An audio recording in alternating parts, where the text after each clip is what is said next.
A Senhora de Avalon, parte 1, capítulo 5. Gawain avançou rapidamente pelo charco, usando as habilidades que aprendera com a Senhora do Reino Encantado. Na verdade, só ela podia fazê-lo parar depois de ter se lançado no seu caminho.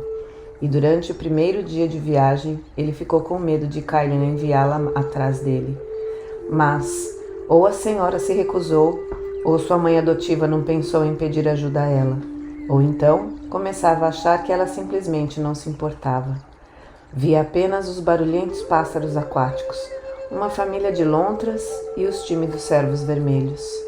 Ele não tinha saído do Vale de Avalon durante 7 anos, mas sua educação incluía as fronteiras dos territórios tribais na Britânia e a localização das fortificações e das cidades romanas, além de um mapa da rede de linhas ao longo das quais fluía o poder pela terra. Ele sabia o suficiente para encontrar a Estrada Norte, e a arte de viver na floresta impedia que passasse fome no caminho. Depois de 2 semanas de viagem, chegou aos portões de Deva. A primeira coisa que pensou foi que nunca tinha visto tanta gente junta num lugar só, fazendo tantas coisas. Grandes carroças puxadas por bois, carregadas de arenito vermelho, rangiam pela estrada a caminho da fortaleza além da cidade.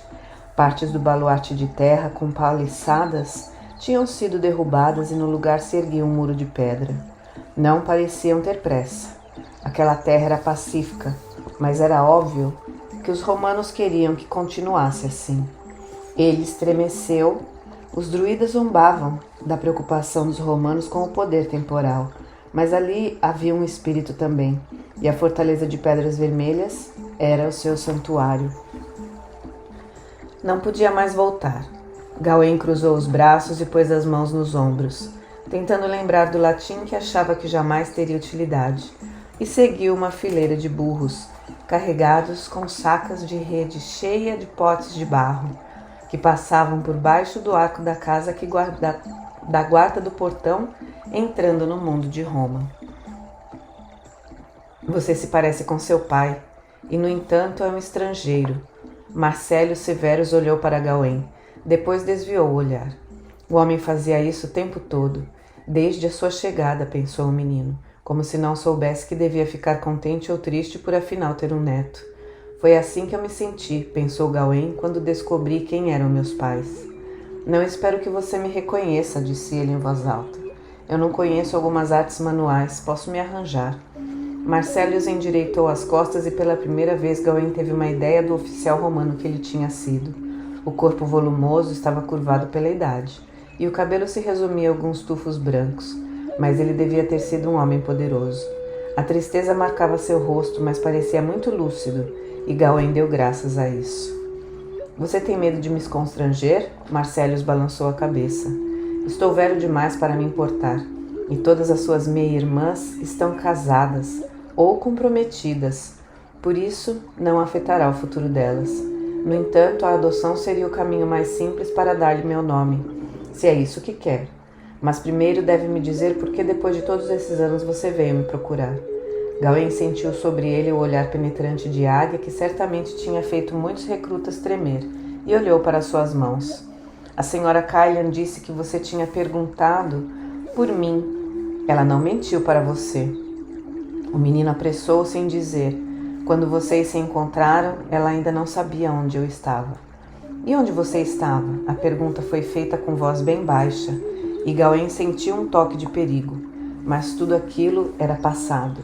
Que mal poderia haver no fato de o homem ficar sabendo. Uma das meninas mais velhas que ajudavam a cuidar das crianças na casa da floresta me escondeu quando o meu outro avô, o arquidruida, levou minha mãe e meu pai presos. E então, quando tudo terminou, Cailin levou-me com ela para Avalon. Eles todos se foram, os druidas da casa da floresta, disse Marcellus distraído. Bendegide, seu outro avô, morreu no ano passado. Dizem que continuava balbuciando sobre reis sagrados. Eu não sabia que ainda havia algum druida no sul da Britânia. Onde fica Avalon? Ele fez a pergunta tão de repente que Gawain respondeu antes de imaginar por que o velho queria saber. É apenas um pequeno lugar, ele gaguejou. uma casa de mulheres e alguns poucos homens idosos, e uma comunidade de nazarenos no sopé da colina. Percebo agora porque um rapaz forte como você quis sair de lá. Marcelo se levantou e Gawain começou a relaxar. Você sabe ler? Sei ler e escrever em latim, quase tão bem quanto falo, e não é muito bem, respondeu Gawain. Não era hora de gabar que os druidas o tinham feito decorar vastas quantidades de histórias populares. Sei tocar harpa, mas, na verdade, ele acrescentou lembrando dos ensinamentos da Senhora do Reino Encantado. Saber caçar e sobreviver na mata são provavelmente minhas habilidades mais úteis. Imagino que sim, devemos aprimorar isso. Os Marselli sempre serviram ao exército, disse Marcelius, um pouco hesitante. Você gostaria de ser um soldado? Vendo esperança nos olhos do velho, Gawain tentou sorrir. Até meia lua atrás, pensou ele, eu ia ser um sacerdote druida. Pertencer ao exército seria uma rejeição completa daquela parte de sua herança. Marcelius continuou. Vou procurar um lugar para você. É uma vida interessante, e um homem inteligente pode ser promovido e chegar a uma posição de certa autoridade. É claro que as promoções não são tão fáceis num país pacífico como a Britânia se tornou. Mas talvez, quando tiver alguma experiência, possa ser enviado para cumprir uma missão em uma das fronteiras. Nesse meio tempo, veremos se conseguimos fazer você soar mais como um romano. Gawain fez que sim com a cabeça e o avô sorriu. Passou um mês inteiro com Marcellus escoltando o velho pela cidade durante o dia e lendo em voz alta para ele à noite os discursos de Cícero ou o relato das guerras de Agricola, escrito por Tácito. A adoção foi devidamente testemunhada diante dos magistrados e ele recebeu suas primeiras lições de uso da toga. Uma roupa cujas dobras faziam os mantos dos druidas parecerem modelos de simplicidade. Durante as horas ele ficava acordado. O mundo de Roma absorvia sua atenção. Era apenas quando dormia que seu espírito sentia falta de Avalon. Em seus sonhos ele viu Caelian ensinando as donzelas. Havia rugas novas na testa da sacerdotisa e de tempos em tempos ela olhava para o norte. Ele queria contar para ela que estava bem, mas quando acordava sabia que não havia jeito de enviar uma mensagem sem comprometer Avalon. Na véspera de Beltane, ele caiu um sono inquieto e viu Thor flamejando, com a luz dos fogos sagrados, mas não conseguia ver Ciana. Seu espírito percorreu uma área maior, balançando como um imã à procura dela. Ciana não estava no Thor, e sim num banco de pedra ao lado do poço sagrado. Sem você, não tive vontade de dançar em volta das fogueiras. Por que você me abandonou? Você não me ama? Perguntou a imagem do sonho com tristeza. Eu amo você, ele respondeu, mas todos servem ao Senhor e à Senhora de Beltane. As donzelas que guardam o poço não, ela respondeu com certo orgulho e amargura.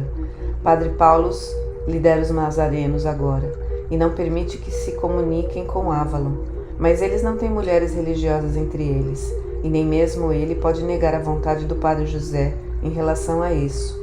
Portanto, quem cuida da fonte sagrada é uma donzela de Avalon. Enquanto eu merecer a confiança dele, posso continuar a ser uma donzela e esperar por você. Ela sorriu para ele. Se você não lembrar de mais nada desse sonho, pelo menos deixe seu coração lembrar do meu amor. Quando Gawain acordou, seu rosto estava todo molhado de lágrimas. Ele desejava Ciana, mas nada havia mudado. Tinha se afastado dos druidas e só podia se aproximar dela se fosse um sacerdote. Na época do solstício de verão, os romanos celebravam o festival de Júpiter. Marcellus, que era um magistrado, tinha assumido parte dos custos das festividades. Ele estava sentado com outros notáveis numa plataforma de vista para o campo, onde executavam os jogos com Gawain ao seu lado.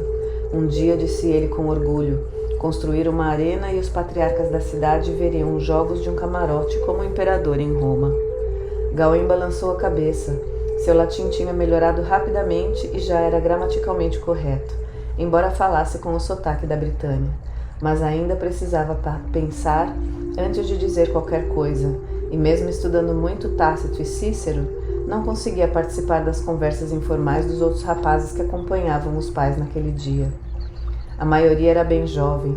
Ele percebeu que os que não o conheciam ficavam imaginando por que ele não estava servindo o exército, já que tinha idade para isso. E os que conheciam contavam aos outros sobre o neto bastardo de Marcellus tinha inesperadamente adotado. Quando achavam que ninguém estava ouvindo, eles riam, mas os ouvidos de Gawain, treinados para caçar, captavam o som. Não faria amigos naquele grupo, pensou Gawain aborrecido, mesmo se não o desprezassem. Não compreendia a maior parte das piadas que faziam, e as que entendia não achava muito engraçadas. Tinha escolhido Roma, mas não podia desprezar o povo bretão ao qual pertencia. Ele observava os gladiadores que lutavam lá embaixo e lamentava o desperdício daquelas vidas, apesar de admirar as suas habilidades. Eu não pertenço a este lugar, pensou com tristeza, no mesmo modo que não pertencia a Avalon. Eluned estava certa, eu jamais devia ter nascido. Mas a educação druídica tinha desenvolvido o autocontrole necessário para não demonstrar seu desespero. E quando ele e Marcellus voltaram para casa, o velho, satisfeito com o sucesso da celebração, nem percebeu. Marcellus, relembrando os acontecimentos do dia, estava felicíssimo. É assim, meu menino, que um festival deve ser organizado. Passará muito tempo antes de Június Varo ou um dos outros falastrões conseguirem realizar algo parecido com o que tivemos hoje. Ele remexeu uma pilha de mensagens sobre sua mesa de trabalho. Pegou uma e desenrolou. Estou contente de você estar aqui, rapaz, para ver. Gawain, que tinha tirado a toga cheia de dobras, suspirando, olhou para ele, sentindo uma mudança no tom de voz. O que foi? Ele perguntou. Uma boa notícia. Creio que você vai achar boa. Encontrei um lugar para você no exército. A mensagem deve ter chegado enquanto estávamos assistindo os jogos. Você deve se apresentar à 9ª Legião, a Hispânica, em Ebucarum. Uma legião. Agora que chegara a hora, Gawain não sabia se ficava animado ou temeroso. Pelo menos ia afastá-lo dos filhotes arrogantes que debochavam dele. E talvez o exército pudesse mantê-lo ocupado demais para sentir saudades de Avalon. Ah, rapaz, essa é a coisa certa para você. Todos os Marselli são soldados. Mas os deuses sabem como sentirei sua falta. O rosto de Marcellus revelava claramente os sentimentos conflitantes. Ele abriu os braços para Gawain. Enquanto abraçava o avô no meio da confusão de pensamentos, um se destacou dos outros. Ele teria saudade do velho também. A palavra romana para o exército derivava do termo exército de treinamento, exercitio. E Gawain descobriu nos primeiros dias do recrutamento que era capaz de fazer exercício que todos estavam para o exército. Os recrutas eram todos jovens, selecionados pela condição física e pela inteligência. Mas marchar 20 milhas romanas em 5 horas, com a mochila cheia, exigia muito preparo. Quando não estavam marchando, praticavam luta com armaduras que tinham o dobro do peso normal, com espada ou pilum, ou faziam os exercícios militares, ou erguiam fortificações temporárias.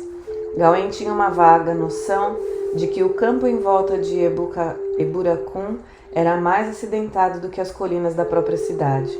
Mas além desse dado, que provinha dos pés machucados e das pernas doloridas, e também do que via, a região era um mistério. Os recrutas viam pouco as tropas regulares, só quando algum veterano condecorado zombava de suas fileiras suarentas trotando por perto. Era duro, mas não mais estranho do que a sua primeira apresentação à vida romana em Deva. O curioso era que seu treinamento com os druidas gerara nele o autocontrole de que necessitava para suportar a disciplina do exército, enquanto rapazes de boas famílias romanas caíam e eram mandados de volta para casa. À medida que a educação militar progredia, os recrutas tinham um dia de folga ocasional, no qual podiam descansar, consertar o equipamento ou até visitar a cidade que crescia do lado de fora dos muros da fortaleza. Ouvir a cadência da língua bretã depois de tantas semanas de latim de quartel foi um choque, e o fez lembrar que ainda era Gawain e que Gaius Marcellus Severus era apenas o nome que lhe deram pela adoção. Mas os vendedores e condutores de mulas bretãos que conversavam tão livremente diante dele não podiam adivinhar que o rapaz alto, com feições romanas e túnica de legionário, compreendia cada palavra. O mercado de Eburacum possuía um animado comércio de boatos. Os camponeses locais afluíam nos montes da cidade para vender a sua produção, e comerciantes apregoavam mercadorias de todas as partes do império, Mas os jovens rapazes brigantes que em outras épocas iam admirar boquiabertos os soldados estavam visivelmente ausentes. Havia rumores sobre dissidência e especulações sobre uma aliança com as tribos do norte. Gawain ficou apreensivo, mas continuou calado, pois os boatos dentro da fortaleza eram ainda mais perturbadores do que aquilo que ouvia fora dos muros. Quintus Macrinius Donatus, o legatus legionis deles, devia seu posto de comando ao patrocínio do governador, que era seu primo, e o tribuno do Senado, segundo em comando, era considerado por todos um cachorrinho frívolo que jamais devia ter saído de Roma. Normalmente isso não teria importância, mas embora Lúcio Rufinus, o centurião encarregado dos recrutas, fosse um camarada decente, boatos diziam que entre os oficiais que comandavam as tropas havia um número maior que o habitual de homens cruéis e impiedosos. Gawain suspeitava que era só por causa da sua decência que Rufinus tinha recebido a incumbência nada invejável de transformar um monte de palermas na espinha dorsal do império. Só falta mais uma semana, disse Ários, oferecendo a caneca para Gawain. No final do verão, até o norte da Britânia, estava quente, e depois de uma marcha matinal, a água do poço onde tinha parado era mais saborosa que vinho. O poço se resumia a algumas pedras em volta de uma nascente que escorria de um buraco na encosta da colina. Acima de onde estavam, a estrada serpenteava subindo o morro em meio às urzes que floresciam roxas sobre o capim seco. Embaixo, o terreno se estendia até um emaranhado de campo e pastagens cobertos pela névoa de agosto.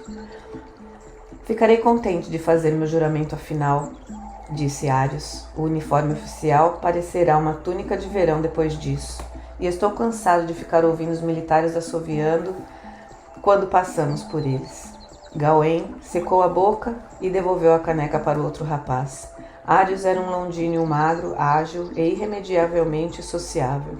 Para Gawain, desacostumado a fazer amizades, ele tinha sido um presente dos deuses. Será que seremos indicados para a mesma tropa? Quando, ao fim do treinamento, Gawain começava a se preocupar com o que viria depois. Se as histórias que os homens mais velhos contavam nas tavernas não serviam apenas para assustá-los, a vida militar podia ser pior do que o treinamento, mas não era isso que tirava o sono. Ele passara metade de sua vida se preparando para se tornar um druida e depois fugiu. Como podia um único verão fazê-lo comprometer-se com um juramento que devia ser menos sagrado, mas era igualmente sério? Eu prometi um galo vermelho para Marte, se ele me puser na quinta, com o velho Rano, respondeu Ários. Ele é uma velha raposa astuta. Dizem que sempre consegue o melhor para seus homens. Também ouvi dizer isso, disse Gawain, dando mais um gole. Ele, que tinha abandonado seus deuses, não ousava rezar para os deuses de Roma. Outra coluna chegou para beber água. Gawain entregou a caneca e escalou o morro de volta para sua fileira. Enquanto os homens se enfileiravam novamente, ele olhou para o norte, onde a estrada branca serpenteava através das colinas. Parecia uma barreira frágil. Mesmo o forte miliário que via ao longe era franzino como um brinquedo de criança no meio daquela imensidão cheia de colinas ondulantes. Mas a estrada com a profunda trincheira de Valum atrás marcava os limes, o limite do império. Alguns estrangeiros do exército, mais sonhadores, diziam que não bastava, que um único jeito de manter seguro o sul da Britânia seria construir uma muralha. Mas até aquele momento tinha funcionado. Era uma ideia como o próprio império pensou Gawain, uma linha mágica que as tribos selvagens eram proibidas de atravessar. Um lado não parece muito diferente do outro, disse Ários, ecoando os pensamentos de Gawain. O que há lá longe? Ainda temos alguns postos de observação por lá e algumas aldeias nativas, respondeu um dos outros homens. Então é isso, respondeu Ários. O que quer dizer? Vê aquela fumaça? Os membros da tribo devem estar queimando o mato em seus campos. Mas é melhor informar isso. O comandante vai querer mandar uma patrulha, disse Gawain. Mas o centurião estava dando ordens para que formassem uma linha. Sem dúvida, Rufinus tinha visto a fumaça também e saberia o que fazer a respeito. Gawain pôs a mochila no ombro e tomou seu lugar na formação. Aquela noite, o forte fervilhava cheio de histórias. A fumaça tinha sido vista em outro ponto da fronteira e algumas pessoas diziam que avistaram a flecha de guerras das tribos, mas o comando legionário não fez mais do que enviar uma tropa para reforçar as fortificações auxiliares ao longo do Limes. Estavam recebendo oficiais irmãos de Deva que tinham chegado para caçar. Rumores eram comuns nas fronteiras. Não havia necessidade de pôr todo mundo em estado de alerta só porque alguns poucos agricultores estavam queimando os seus campos. Gawain, lembrando do relato de Tácito sobre a rebelião de Boudica, não tinha tanta certeza, mas não tinha notícia de nenhum incidente recente para deflagrar qualquer reação das tribos. Apenas pensou ele a marcha sempre presente das sandálias dos talichões na estrada romana. 2 noites depois, quando o grupo da caçada já devia estar a meio caminho, o fogo surgiu de repente nas colinas acima da cidade. Os homens nas fortalezas receberam ordens para se armar, mas o segundo em comando da legião estava fora com o comandante, e o prefeito no campo não tinha autoridade para ordenar às tropas que marchassem. Depois de uma noite em claro, mandaram a tropa debandar, deixando apenas guardas para observar as nuvens de fumaça que subiam pelo céu naquela madrugada. Os recrutas da tropa de Gawain tiveram dificuldade para dormir, mas até os veteranos não conseguiam dormir durante muito tempo. Os batedores que o prefeito tinha enviado estavam retornando, e as notícias eram más. A ideia de uma barreira não tinha sido suficiente, afinal. Os guerreiros Novantai e Selgovai invadiram a fronteira, e seus primos brigantes se preparavam para apoiá-los. Ao meio-dia, o sol navegava cor de sangue através do céu desbotado de tanta fumaça. Quintus Macrinius Donatus chegou tarde da noite, coberto de poeira e corado de tanta animação, ou talvez de raiva de ter perdido sua caçada. Mas o homem era uma presa mais nobre, pensou Gawain, que estava montando guarda quando o comandante chegou. Mas, considerando o número de homens das tribos que diziam estar lá, talvez os caçadores se transformassem em presas em breve. Agora vamos ver um pouco de ação, disseram os homens. Aqueles caras pintados de azul nem saberão o que caiu em cima deles. A legião vai fazê-los sair correndo, feito coelhos assustados de volta para suas tocas nas colinas. Mas outro dia se passou sem que nada acontecesse. O comandante esperava mais informações segundo os boatos. Alguns diziam que ele aguardava ordens de Londínio, mas era difícil acreditar nisso. Se a nona não estava lá para guardar a fronteira, para que estaria estacionada em Bucarum? No 3º dia, depois da invasão da fronteira, os trompetes da legião soaram afinal. Apesar de ainda não terem feito seus juramentos dos exércitos, a tropa de recrutas foi dividida entre veteranos. Gawain, graças à sua experiência e sobrevivência na floresta, e Ários, por alguma razão que só os deuses do exército conheciam, foram nomeados batedores da tropa de Salvius Bufo. Mesmo se tivessem tempo para isso, nenhum dos dois ia reclamar. Bufo não era o melhor nem o pior dos centuriões, e tinha servido muitos anos na Germânia. Qualquer que fosse a proteção que a experiência dele pudesse proporcionar, eles teriam. Houve algumas reclamações dos soldados quando os recrutas se juntaram a eles, mas, para alívio de Gawain, a ordem rígida de Bufo para guardar esta raiva do inimigo os fez calar. Ao meio-dia estavam partindo, e Gawain pensou a abençoar as longas marchas de treino, pois se habituara ao peso da mochila e aos passos ritmados ao longo da estrada romana. Naquela noite, armaram um acampamento fortificado no limite do terreno de caça. Depois de 3 meses aquartelado, Gawain estranhou dormir ao ar livre. O acampamento era entrincheirado e tinha paliçadas. Ele dormiu numa tenda de couro cheia de homens, mas podia ouvir os sons da noite apesar dos roncos, e a brisa que entrava pelo lado da barraca transportava o cheiro do pântano. Talvez por isso tivesse sonhado com Avalon. Nos sonhos druidas, sacerdotes e sacerdotisas juntos estavam reunidos no círculo de pedras no topo do Thor. Tinha posto tochas acesas nos postes do lado de fora do círculo. Sombras negras cobriam os monolitos. No altar ardia uma pequena fogueira. Ele viu Caelian jogar ervas na chama. A fumaça subiu rodopiando na direção norte, e os druidas ergueram os braços para saudá-la. Ele via o lábio se movendo, mas não conseguia entender o que diziam.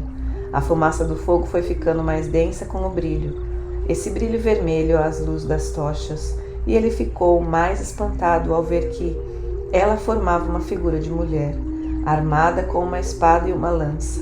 O rosto e o corpo, ora eram de bruxa, ora de uma deusa, mudando várias vezes, mas a fumaça se rodopiava para o alto para sempre e o cabelo ondulante.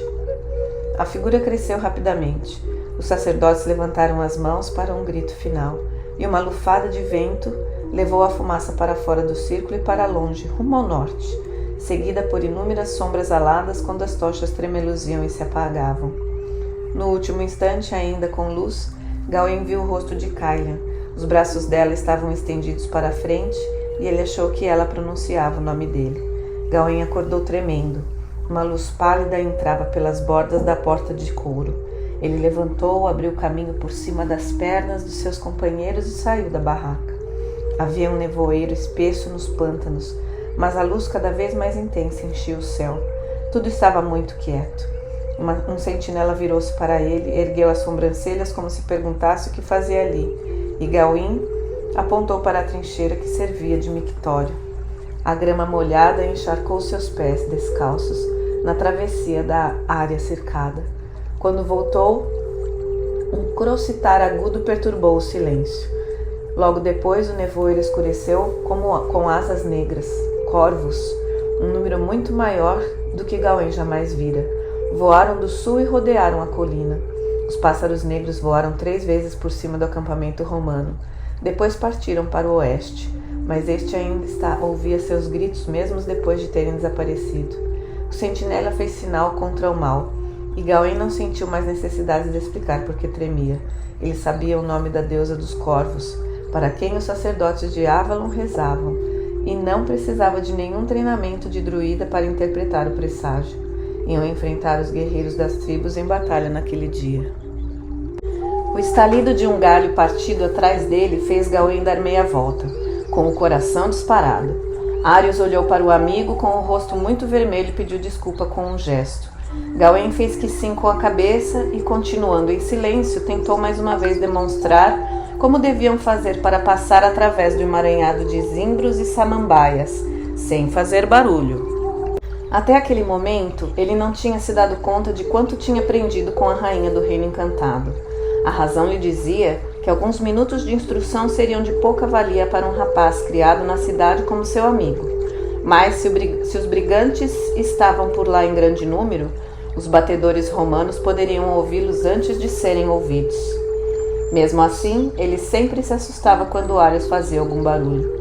Até ali tinha seguido uma mistura de rastros deixados por patas de cavalo que levavam até as ruínas fumegantes de uma sede de fazenda isolada. Tinha sido um lugar próspero. Entre as cinzas encontraram fragmentos de pratos de argila vermelha, samaina e algumas contas espalhadas. Havia também vários corpos, um deles sem cabeça. Logo depois recuaram assustados com o olhar vidrado da cabeça, que estava pendurada pelo cabelo com uma faca enfiada numa porta. O fazendeiro com certeza devia ter obedecido às leis romanas e por isso foi tratado como inimigo. Ários empalideceu, perturbado pela capacidade de Gawain de interpretar a cena com tanta rapidez e pela prova à vista. Mas os brigantes continuaram avançando e os dois tinham de fazer o mesmo. O inimigo tinha aparecido primeiro perto de Lugo Valium e ia em direção a Eburacum, ao longo do Limes. Se virasse para o sul, os batedores enviados na outra direção dariam um alarme. As ordens de Bufo foram bem claras. Se Gawain e Ários não vissem o inimigo antes da metade da manhã, deveriam concluir que os brigantes se dirigiam para o leste, pela rota natural para Eburacum. Eles precisavam de um ponto estratégico, do qual pudessem vê-los chegando e avisar os romanos que assumiam suas posições para defender a cidade. Gawain examinou o terreno e liderou o caminho morro acima, onde alguma antiga perturbação havia revolvido o solo para cima. As pedras se projetavam dos penhascos como ossos descarnados. Quando chegaram aos pinheiros retorcidos no topo do rochedo, eles secaram o suor do rosto com seus lenços de legionários. pois o tempo tinha esquentado e começaram a juntar lenha para fazer uma fogueira de sinalização. Atrás deles, um vale de grama formava um caminho natural para quem procurasse as terras férteis perto do mar. Tudo estava muito quieto. Quieto demais, pensou Gawain, examinando o vale. Sua pele crispou-se. Prosseguindo com os ataques ou voltando para casa, os rebeldes tinham de passar por ali. Talvez tivessem batedores também, escondidos atrás de uma árvore. Podiam até já estar rindo, planejando a captura daqueles romanos idiotas que tinham se aventurado para longe da segurança de suas muralhas. Mais adiante, a terra descia para o norte, formando longos pântanos, cobertos por uma névoa espessa. Aquilo fez Gawain lembrar do modo como a terra podia ficar escondida por baixo dos nevoeiros que cercavam Avalon, como se a ilha tivesse se isolado do mundo. As fronteiras também eram assim. Ele vivera 6 meses no mundo do pai, mas naquele lugar que não pertencia por inteiro à Britânia nem a Roma, começavam a se dar conta, angustiado, da sua lealdade dúbia, questionando se haveria algum lugar ao qual de fato pertencesse. Gostaria de saber se o imperador fará alguma coisa contra a rebelião. A voz de Ario soou atrás dele. Esse espanhol, Adriano. Nenhum imperador visitou a Britânia desde Cláudio, respondeu Gawain, continuando a observar o campo. Será que aquilo era uma nuvem de poeira ou fumaça de um fogo quase apagado? Ele ficou de cócoras para ver, mas logo sentou de novo. Os brigantes teriam de promover um bom espetáculo para chamar a atenção dele. Isso é verdade. Os bretões não conseguem coordenar nada que vale a pena, mesmo quando tinham um líder na batalha. De Mons Graupius. Perderam. Foi a última investida das tribos. Foi o que meu pai pensou, disse Gawain, lembrando do orgulho em que seu avô tinha falado sobre a carreira militar do filho. Ele estava lá. Você nunca me contou isso, exclamou Ario, virando para Gawain. Gawain deu de ombros. Achava difícil pensar em Gaius como seu pai, apesar de ter apenas de comparar o retrato que Marcellus guardava na sua sala de leitura com a sua imagem num espelho de bronze para saber que devia ser verdade. Em Mons Graupius, seu pai lutou bravamente. Mesmo com todo o treinamento que recebeu, quando chegasse a hora do desafio maior, Gawain não sabia como ia se comportar. A menos que tenham encontrado um novo líder do calibre de Caldacus. Creio que não representarão uma ameaça durante muito tempo, disse ele em voz alta. Ario suspirou. Por certo, tudo estará acabado assim que Nona encontrar os brigantes. Será relatado para Adriano como uma simples escaramuça de fronteira, se é que chegará mesmo aos seus ouvidos. A batalha nem terá um nome. Sem dúvida, pensou Gawain. Nos últimos 3 meses ele conhecera intimamente a disciplina e a força do exército romano. Apesar de toda a coragem que possuía, individualmente, as tribos precisariam de um milagre para resistir. O sonho com a Senhora dos Corvos surgiu em sua mente de repente, mas achou que não passava de uma fantasia noturna. A marcha férrea das legiões era a realidade e luz do dia. E depois de todos nós teremos de voltar para os quartéis, continuou Arius, e para os exércitos. Que chatice! Eles criaram um deserto e o chamaram de paz. Gawain citou baixinho. Tácito disse isso sobre a pacificação do norte depois de Mons Graupius. Depois disso podemos nos alegrar em ficar entediados. Você está nervoso por causa dessa espera. Arius deu um largo sorriso. Eu sei, estou nervoso também. Devia ser isso. Suas dúvidas eram os pensamentos que um homem tem antes de uma batalha e nada mais. Gawain conseguiu rir e de repente ficou contente de ter Arius com ele. Voltou a supervisionar as colinas do norte. Foi Arius que viu o inimigo primeiro. Ele voltou correndo da moita, onde tinha ido atender suas necessidades, sacudindo os braços todo agitado. E Gawain, recuando no meio dos galhos dos pinheiros, viu a nuvem de poeira no oeste, onde o sol já sumia atrás das colinas, se transformando numa massa ambulante de homens e cavalos. O avanço dos brigantes era retardado por carroças capturadas carregadas de presas de guerra. Um erro, pensou Gaius. Uma das maiores forças das tribos era a mobilidade, mas era um número maior do que ele esperava, milhares deles. O rapaz olhou para o sul, onde a legião devia estar esperando, calculando o tempo e a distância. Vamos observá-los até o grosso das fileiras inimigas passar, e depois acender a fogueira. E depois? Perguntou Arius. Se formos separados das nossas fileiras, perderemos a festa. E se ficarmos esperando, a batalha virá até nós. Gawain não sabia se devia querer ou temer que isso fosse verdade. O perigo, pensou ele, estaria nos momentos entre o ato de acender a fogueira e a chegada, se eles já estivessem em posição e vissem o sinal do exército romano. O inimigo estava quase embaixo do lugar onde os dois se escondiam. Eram brigantes, pela roupa que usavam, mas dava para ver alguns membros das tribos mais selvagens do norte, cavalgando na dianteira. Ários percebeu o olhar de Gawain e, franzindo a testa de preocupação, pegou sua pederneira e um fragmento de aço. Tentou várias vezes antes de conseguir uma fagulha, mas logo um fiapo de fumaça rodopiou na isca e cresceu. Quando os dois colocaram a lenha, explodiu em chamas vigorosas. A aplicação criteriosa de folhas verdes transformou a fumaça branca em cinza. A nuvem diminuiu um pouco, depois ficou maior e coloriu o céu. Será que os romanos estavam vendo? Gawain ficou tenso, olhando fixo para a frente.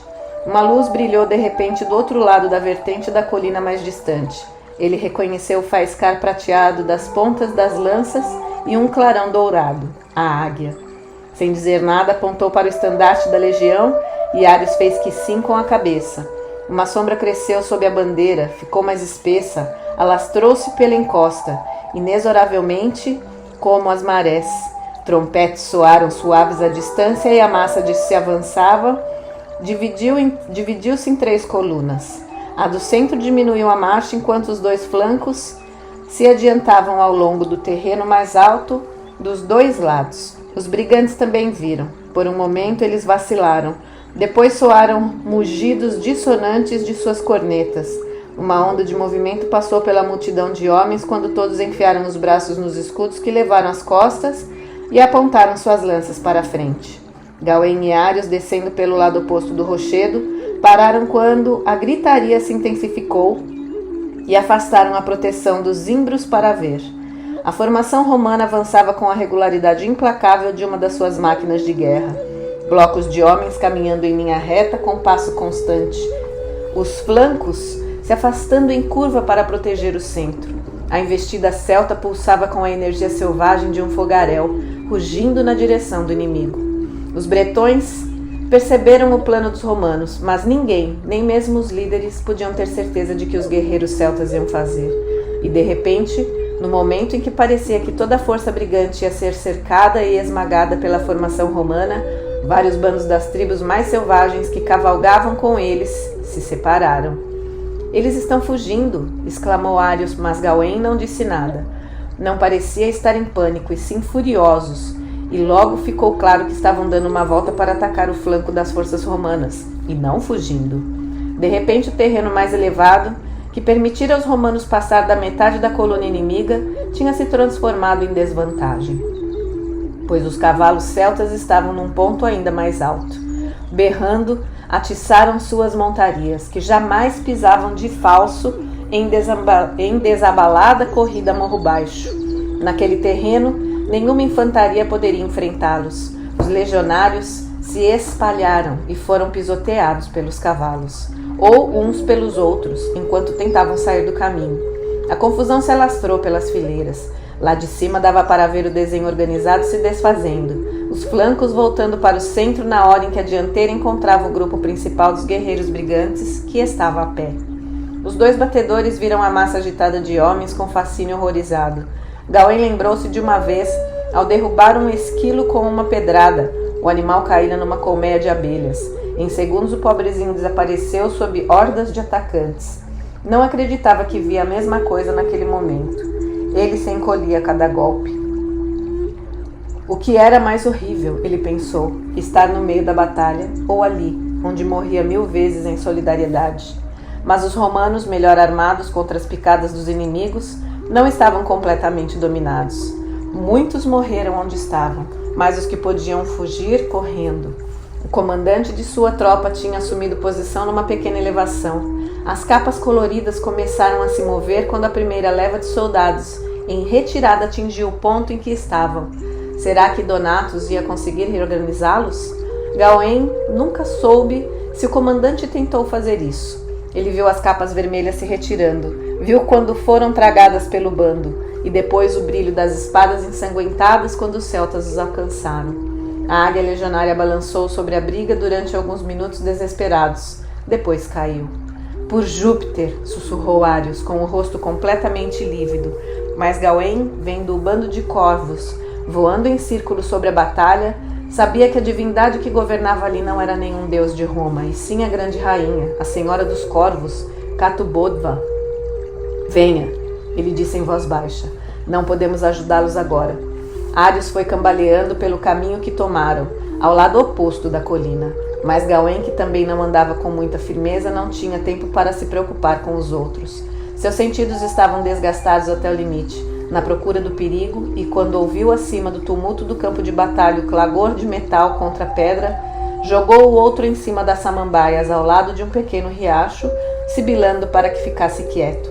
Ficaram deitados, feito coelhos, perseguidos, e os sons foram crescendo. Gawain pensou na cabeça decepada que tinham visto na fazenda. Os celtas às vezes levavam cabeças como troféus. Por um momento teve uma terrível visão da própria cabeça e da de Ários sorrindo, penduradas nos postes do lado de fora da porta da casa de algum guerreiro do norte. Teve uma ânsia de vômito e engoliu, com medo de vomitar e ser ouvido. Através das folhas das samambaias, Gawain viu pernas nuas, arranhadas, e ouviu homens cantando. Eles riam, cantarolando frases desconexas que se transformavam em um hino de vitória. Ele escutou a fala enrolada do norte e tentou decifrar as palavras. Assustou-se e olhou para cima, pois sentiu um movimento convulsível ao seu lado. Acima das cabeças dos homens, das tribos, tremulava a águia legionária. Percebeu que Ários ia se levantar e estendeu o braço para impedi-lo, mas o amigo já estava de pé desembaiando sua gládios. O brilho do sol no aço fez a cantoria parar. Gawain rolou para o lado e ficou agachado com a espada em riste também, quando os brigantes começaram a rir. Alarmado, percebeu que havia quase 2 dúzias deles. Dê-me a águia, disse Ários com a voz rouca. Dê-me a sua espada, disse o mais alto num latim com sotaque, e talvez continue vivo. Como escravo entre as mulheres, disse um dos outros homens grandes com cabelo vermelho. Ah, deixe que ele as divirta. Elas vão adorar esses cachos, talvez ele seja mesmo uma menina, seguindo seu homem na guerra. Os companheiros começaram a especular maliciosamente na língua britânica, sobre o que as mulheres fariam com ele. Gawain, dividido entre o medo e o que podia acontecer com o amigo em pânico, ele que insistiu que fugisse, não conseguiu se mexer. Então, de repente, ficou de pé. Ele é louco, respondeu Gawain na mesma língua, segurando a ponta da túnica de Ários para fazê-lo parar. Os deuses o protegem. Somos todos loucos, o chefe dos brigantes olhou para Gawain desconfiado, tentando conciliar a fala bretã e as roupas romanas. E os deuses nos deram a vitória. É verdade, pensou Gawain, e eu sou o mais louco de todos, mas não podia ficar ali parado e deixar o amigo ser morto. A lembrança enlouquecê-lo realmente. Os deuses do nosso povo foram bons, respondeu Gawain gaguejando, e não vão querer ver vocês desrespeitando os deuses do seu inimigo derrotado. Este é um sacerdote deles. Deem-lhe a águia e deixem-no ir. E quem é você para nos dar ordens? Perguntou o chefe carrancudo. Sou um filho de Avalon, respondeu Gawain, e vi Catubodva cavalgando o vento. Um murmúrio de apreensão partiu do bando, e Gawain achou que ia conseguir se safar. Então o homem de cabelo vermelho cuspiu e ergueu sua lança. Então você é um traidor que viaja junto com o idiota. Com um movimento, Ários se livrou das mãos de Gawain e não conseguiu agarrá-lo. Quando ele atacou, mas conseguiu ver, com absoluta clareza, o arco que a lança jogada pelo brigante formava no céu. Um peitoral de armadura poderia repelir a lança, mas batedores usavam apenas uma túnica pesada de couro. Ários cambaleou quando a arma varou seu peito, os olhos arregalados de surpresa. No momento em que o amigo caiu, Gawain já sabia que a ferida era mortal. Mas esse foi o último pensamento coerente que teve por um bom tempo. O rosto de Catubodva surgiu diante dele e, gritando, ele atacou. Sentiu o impacto quando sua lâmina encontrou um corpo. Sem pensar, aparou um golpe que desviou para baixo do braço do homem. A curta distância, os celtas não conseguiam armar golpes com suas lâminas mais compridas. A espada mais curta de Gawain subia e penetrava na carne, raspando nos ossos. As longas horas passadas, exercitando-se com a espada, orientavam suas investidas. Mas eram maldições druídicas que ele gritava, e para os inimigos eram mais mortais que a espada. Gawain primeiro sentiu que vacilavam, depois de repente não havia mais ninguém atacando. Ele piscou os olhos incrédulo, arfando como um cavalo que correu demais. Viu os guerreiros brigantes desaparecendo atrás da vertente. 8 corpos estavam espalhados pelo solo ensanguentado. Cambaleando um pouco enquanto o espírito que o dominava ia embora, Gawain caminhou até Ários. O amigo estava imóvel, olhando fixo para o céu sem ver. Mas ali perto estava a águia da 9ª Legião, no lugar em que um dos brigantes em fuga tinha jogado. Tinha de enterrar o amigo, pensou Gawain meio confuso. Faria um monte de herói para Ários, com os inimigos em volta, e a águia como monumento. Mas sabia que não tinha forças para isso, e que não faria diferença.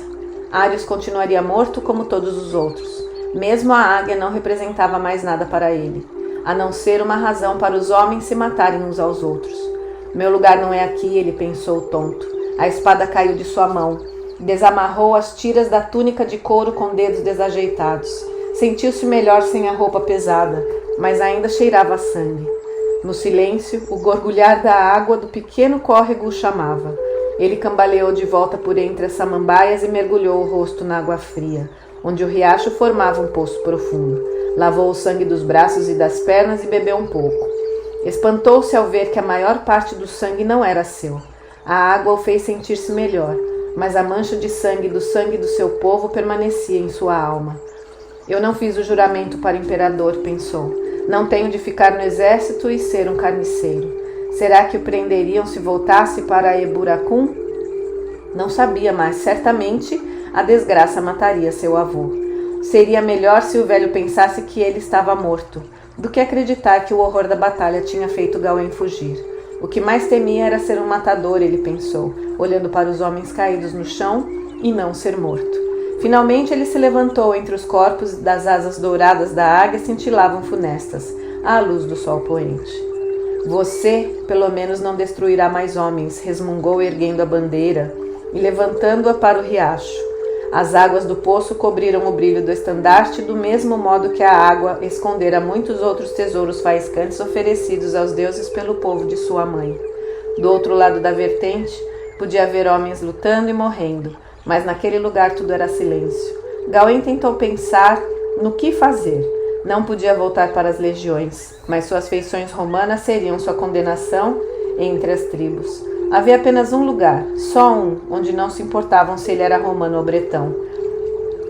Onde valia apenas o que tinha em sua alma, e de repente ele sentiu uma vontade enorme de voltar para casa, para Avalon.